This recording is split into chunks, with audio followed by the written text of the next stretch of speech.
Mr. Ramet, Hello. how you doing, man? Good evening. You. Hi, All everyone. right, man. Ish, my pants here. My G, thank you for your time. We really appreciate it. We know you're a busy man. Everyone here is actually busy. Let me not even. But we understand. But thank you for coming and sharing your experiences with us. Um, I'm sure quite a number of people know the people within this panel, but for those who don't, Mr. Rametsi played a very interesting role as Kalushi. I don't know if many people will be able to watch that, but it was about Solomon Mahlangu. Many may or may not know. But I'd like to also then move into a bit of your background and your history, because it's also an interesting one. You didn't start in drama, you didn't start in film. You actually started somewhere else. But please maybe just share your journey. How did you get into film? But where were you before film? Oh, geez, man.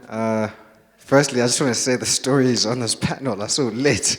like, like I have my story in comparison to your guys is like the most boring thing in the Come world, on, come bro. on. Like this, nah. I'm like, geez, yo, well done to you guys. Holy crap. I'm gonna get into it. I'm being very sincere now. I think, geez, like I'm so honored. Like just the careers you guys have done, and I don't have that fierceness that you all have. It's you've inspired me to love again, and that's wow, man. That's Amazing. jeez. But anyway, so I'm originally from Mlazi, KZN, Guati. That's how I was born. My mom was from KZN. My dad is from Soweto. They met and I was conceived in Cape Town. So, so yeah, I went straight back home to KZN. My dad stayed in Soweto, and I was raised in KZN for a bit in my life. But my parents were still seeing each other, and yeah, yeah. Then they got married, and I came up to KZN. I lived on a small mining village called Beta Village. So it was literally a rural village, but it's like where the miners would stay. So I stayed there because my dad worked for the mines. And so yeah, I love agriculture, I love nature, I love people. I love people. I love it. So yeah, so then my dad did well, became an accountant for Eskom. So we moved to like, hey, Hibidi.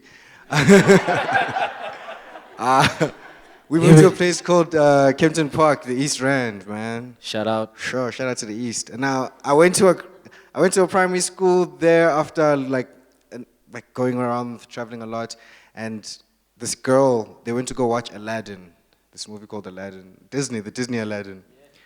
Now I only liked Aladdin because it was like a brother. It was the closest thing to a person of color I'd seen in those stories, and for some reason his story just felt more like mine than Prince Watbat's story. I was like, I know this guy.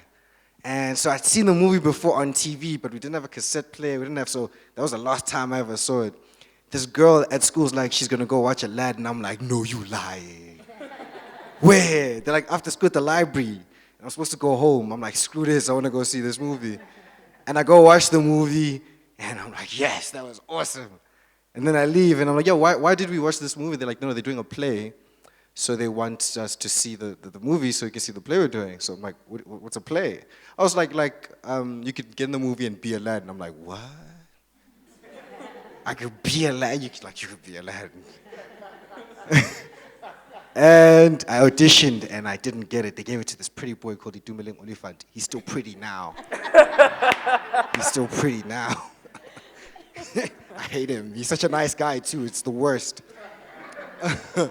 And he got it, dude, and they gave me the role of the street kid. I had like one line. But here's where things changed for me.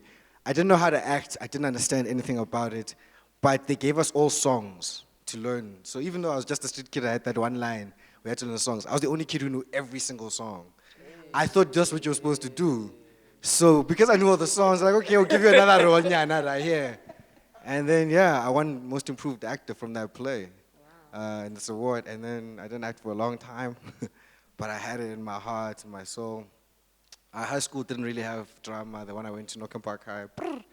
Uh, it didn't have drama. And then I don't know, when I left, though, just before I was about to leave, they started plays, right, in Pearl Mudiadi. So my high school is kind of trippy. It has like the craziest talents. So Pretty Ugly, Frank Casino, Big Star Johnson, Shout out to the Andy East. Lengu, Pearl Mudiadi. This is everybody's my grade. All these people are people I went to school with, and there's no drama in that school. There's no music.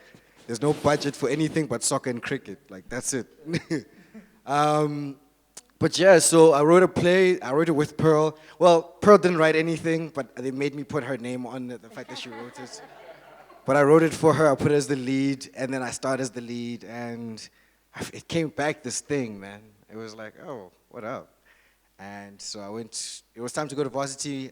My parents didn't earn that much, so my dad didn't have money for me to go to varsity, but I could apply for a loan. So I wanted to apply for a loan, but I wanted to do drama. My dad brought it up, actually. He's like, no, why don't you do drama? It's like, yeah, I want to do drama. And then he's like, no, you're not going to do drama. So I ended up having to do law.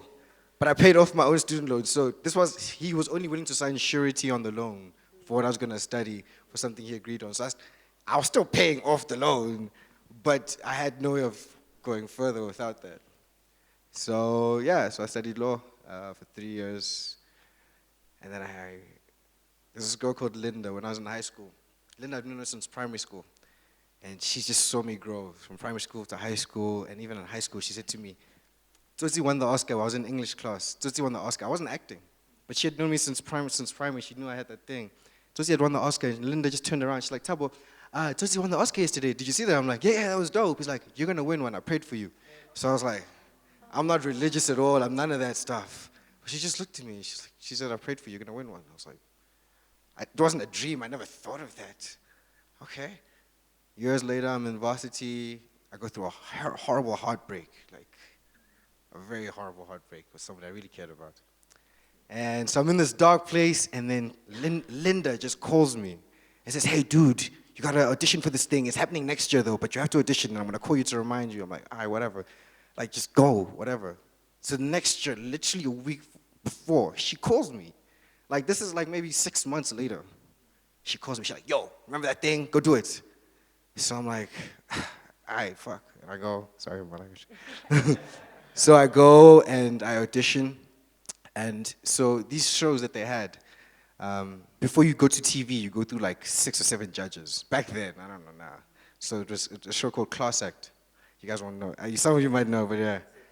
But so I go to my first audition. I've never trained. I'm not an actor. I don't have skills. Like, I think people, even if you haven't gone to school, there's skills you need to develop or learn over time. Yeah. But so I go and I do the audition. I wrote my own monologue. I didn't like the monologues they gave you, and they said you could write your own. So I was like, fuck it, I wrote my own. And I came into this tent and I just screamed, and this lady was so furious. She's like, stop right now. Just like right there, I'm like, eh. And before that, I'd seen people going through tents and just being kicked out immediately. Like, what? Out. She's like, don't you ever shout like that again.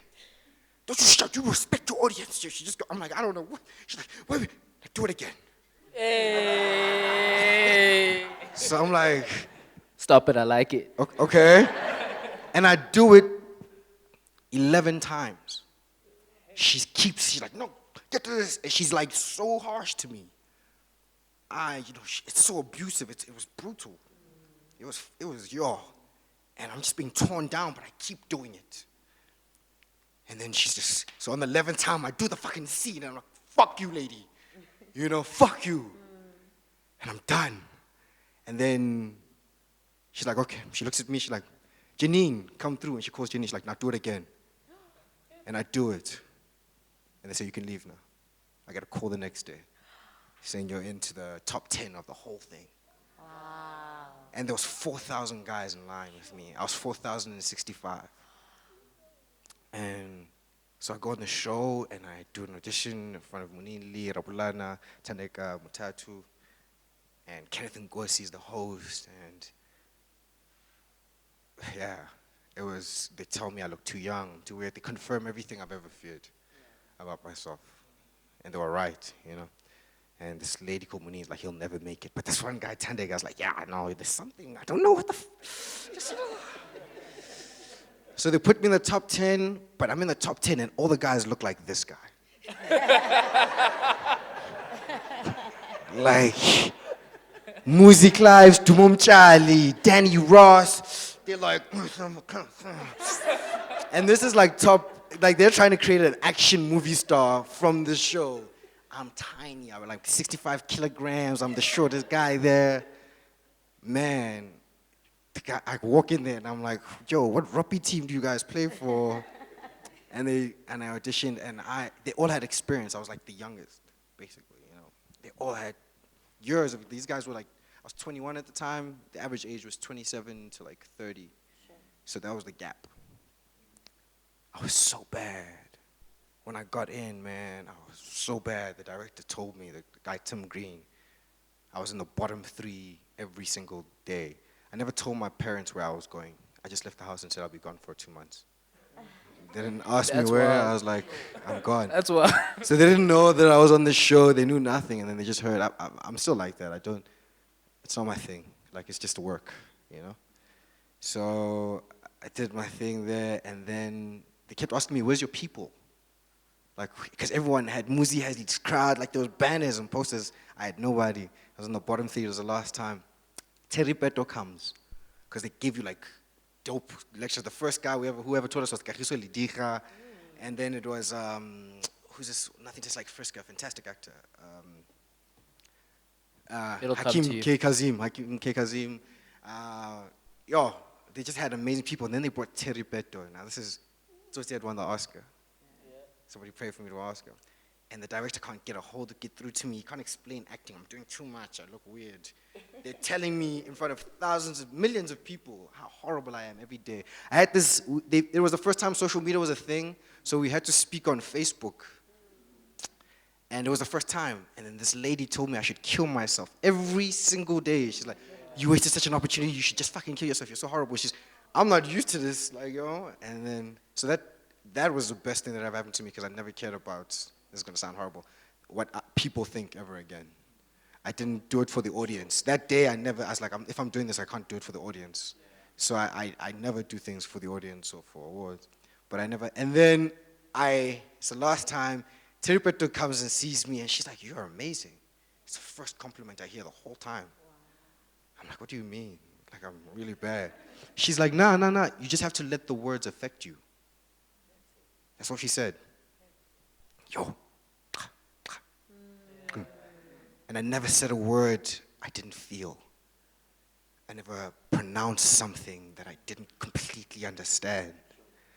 And it changed, man. I just got it. And then I do the scene. And this director's been saying I was crap. He's like, what the fuck? Who are you? He's like, that's it. That's it. He's like, you're going to win the award. Now, the award gives you immunity that no one can vote you out. And I've been in the bottom 3. He's like, you're going to win it. And all from that one piece of advice. Yo, I'll tell you how those words, that's my whole acting style is just based on that. Let the words affect you. That's it. And then the scene I do is amazing. It's with Israel and Kabuni now. And I'm a leading man. And I just see people like have changed. And I'm in the bottom 3. I just have to survive tonight, then they'll show my clip. And then I'll, hey. And I get knocked out right there. Hey. And I've never seen that clip till this day. It just disappeared. It was never shown. And as I was getting off the stage, the guy who said I was great is like, yeah, maybe acting isn't for you. That's the last thing I hear. And I walk off the stage, and yeah, I go home to nothingness again, you know. And then I get a call from this, from Rhythm City, and they want me to play a role. I'm like, hey, let me try this. Then I go and I read, and they love me, and then they offer me the role. But then I really wanted this agent because the agent, the guys on the group, on the class act, all of them got an offer from Munin Lee, even if they all except me. Even the guys who got out after me got offers from her, just not me. So I was like, yo, I wanna be, you know, I want to be in that. And they were all training with this lady, Dorothy Ann Gold. I was like, yo, and she's paying for them. she's like bringing them to movies. She's letting them watch movies and understand. She's teaching them the game. Like she's really school. I'm like, yo, yes. And I never really got into that vibe, you know. But I was like, fuck it, I want to get on. And I'm like, Terry, I want to get on. So Terry goes and talks to her, and Kenneth Ngozi says, okay, I like you, kid. I'll go. And they talk to her, and she signs me, but she doesn't want to. But it's like the pressure from her two biggest stars, from her Oscar-winning movie. I say, yo, there's something. Anyway, she puts me on there. Oh, I could tell the story forever, though. But I'll jump ahead. But she made me turn down the role for thingy. She said, it's a small role. You need to do better. I'm a starving actor, so I don't know any better. And this lady I've been told is God. Yeah. You know? And I starred for a whole year. Nothing. I had nothing. I turned that one thing down and I didn't get any work for a whole From good year. advice to bad advice. Her reasoning was this. She says, it's a small role. It's only 7 parts. If you're really serious about this, you can, I mean, if they only kill you for 7 parts, then you'll never be able to come back, but if you get a bigger role later. So her logic I got, but I'm a starving actor, I have no experience, probably was the best thing. She's like, you're gonna learn bad habits. Then the first thing I got the year later is this series called Wild at Heart, which is a British series. And I saw how the internationals did it. God damn! Yeah. And I was like, okay, I finally made it. I was so rude. I embarrassed myself with a guy called Atandakani because I didn't know his father's name. Yeah. It was a horrible experience, and I was really bad at it, and you should never watch it. But since that thing, all I was doing was international gigs. That was it. Like, I went from that to, and here's how I got the audition. I was never called in. Like, she never believed in me. But I'd always come to the office. I always came to the office just to like make sure I'm seen and remembered. Like, hey, hi guys, how you doing? And I came to the office, and I'd been getting some gigs, but then for this one gig, she was auditioning some show, and she got these pretty boys in there. And I was like, damn, what's going on there? Like, are they auditioning or whatever? And then the director for the show comes out, who's directing the show, is like, yo, well, not the director, one of the writers, says, yo, do you want to come read for this? He's an American guy. So I'm like, oh, cool. So I come in and I read for that part, and she's like, she doesn't want to see me. But he's like, nah, I want to see her. And I do it, and I audition. I have a horrible audition, and he makes me do it like 1,000 times, very similar. And I got into that show, and that show was called Homeland. Wow. So it was a tiny role, but like... On a big show, though. Yeah, but also the episode is the highest grossing episode that show has ever had. It's the highest, most watched. Because the whole episode is this guy saving his entire team, taken over by terrorists in like this base. So it's all one thing, it's a whole long action sequence. And he has a partner, a deputy.